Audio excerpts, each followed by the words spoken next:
Here I have Google Pixel, and today I'm going to show you how to update apps on this device. So to do this, all you need to do is to open Play Store, then tap here, go to the My Apps and Games, and here you can see all of your unupdated apps.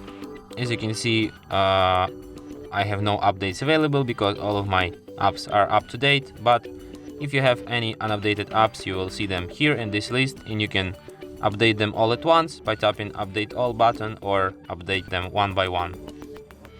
So yeah, here in this section you can update your apps. And that's it. Thanks for watching.